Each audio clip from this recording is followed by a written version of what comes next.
Before we start the video, throughout this entire video, there will be my face on screen, and unfortunately, this is because the entire part of my video that had movie clips in it got content ID'd. So, despite that is completely within fair use, YouTube doesn't care. The automated thing doesn't care. So, what I could do is dispute the claim, and then in 30 days I could upload the video, or you get this photo of my face, and I really don't feel like waiting 30 days. So this is gonna be more like a podcast than a video, but I hope you enjoy either way. So thank you. The conservative media company Daily Wire released a movie mocking the abundance of transgender acceptance in society. This movie was made out of reaction to transgender women winning when competing against biological women in sports. When I saw the trailer for this movie, I knew it wouldn't be made with respect to transgender people. I suspected that it would strawman the entire ideology, and after watching it, I can say, yeah, I was right.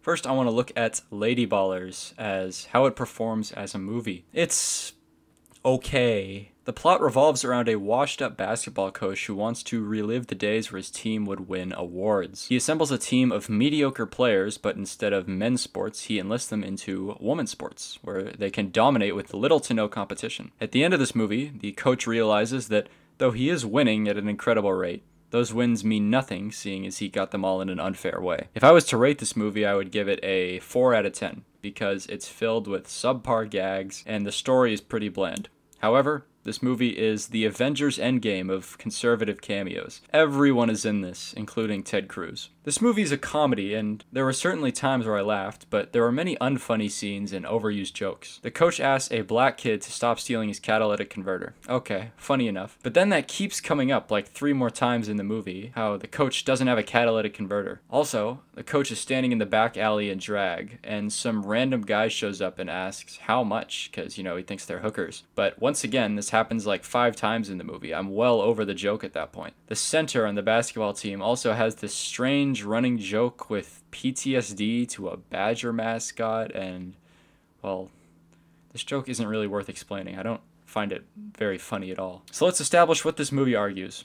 This movie depicts the transgender ideology as allowing opportunistic people to essentially dominate in women's sports, parodying what has begun happening in real life with athletes like Leah Thomas. This is the part of the movie that is, for the most part, correct. I think we can all agree that people with the overwhelming advantages of the male body shouldn't be able to compete with people without those same advantages. Of course, this movie mocks the idea that gender is fluid, arguing that someone could become a woman for the purpose of playing sports and a man as soon as the game is over. A ridiculous statement to be certain, but is it actually wrong? Fluidity entails a spectrum of emotions in this context, so why couldn't you do just that?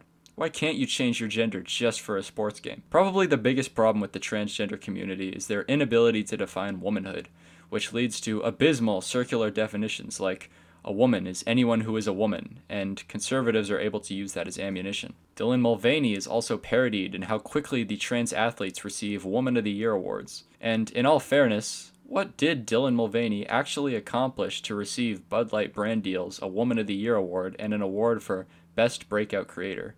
When I look up Dylan Mulvaney's accomplishments, I find next to nothing to warrant any of these besides the obvious. For that reason, I think the movie is correct in its assessment of Dylan's success. This movie also makes the argument, albeit more sidelined, that men and women are unable to change their genders, essentially arguing against the idea of transgenderism as a whole. This is where we start to enter the strawman territory, as the movie barely addresses the idea that people are born in the wrong body.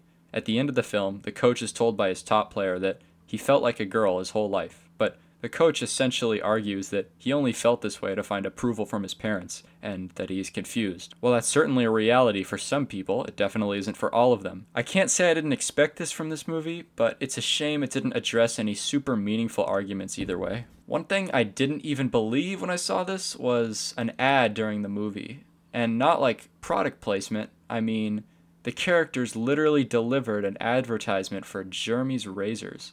When I saw that, I thought, huh, what a strange joke, as I had never heard of that product, so I assumed it was a satire or something. But I looked it up, and this was just a shameless ad during a movie. There's other jokes made, like how modern journalism is dead, which is pretty funny, and I think anyone can get behind, regardless of your politics. How social media is a weapon now, which is of course true. and the obvious one, how women's sports are the least interesting thing to watch. I wouldn't have a problem with this movie if it was made in protest of only transgender women and women's sports, but it goes beyond that in a shallow and unfaithful way. This movie isn't too unlike Idiocracy, which takes a disgraceful modern norm, that being American stupidity, and hyperbolizes it into the downfall of society, assuming that problem proceeds to get worse. Ladyballers takes a relatively small yet dangerous problem and inflates it to a destructive scale, which could very well happen if we proceed with our treatment of transgender women in sports. The only thing is, Idiocracy does it better. I think a big problem with conservatives is their inability to appropriately articulate their political views in their art. Many left-leaning musical artists incorporate their views into songs in a way that doesn't impede on the structure or flow of the song. Example, Keep Your Head Up by Tupac is pretty left-leaning, with lyrics like, "If a man can't make one, he has no right to tell a woman when and where to create one," which fits into the song perfectly.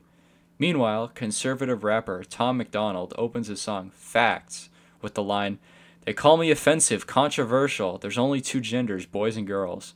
Basically, zero subtlety to his point, and it really comes off as corny. Ladyballers falls victim to this as well, and how abundant the points are. The overly perverted liberal, how transgenderism is such a cancer on society, no matter the medium it assumes. How women's sports is the worst entertainment known to society. These points on their own are fine because this movie's a satire, but I reckon they would be far more persuasive assuming some subtlety. What can we learn from Ladyballers? I can't stress enough how important charity is when criticizing someone's ideas. It is sometimes known as steel manning someone's argument. Approaching new ideas with this mindset results in civil discussion and a functioning society. Without such a charitable process, people begin to hate each other based on meaningless, arbitrary principles. It wasn't too long ago when the left labeled you a racist for defending something as mundane as Kyle Rittenhouse. One time I was told by a conservative that I had been chemically castrated simply by taking the COVID vaccine. Guess what? No, I'm not. Thank you for watching until the end, and remember, today and always, we choose not to go to the moon because it is easy, but because it is hard. Thank you for watching. This is Walter's World. Remember when the world was young and all the girls knew Walter's name? Walter, isn't it a shame?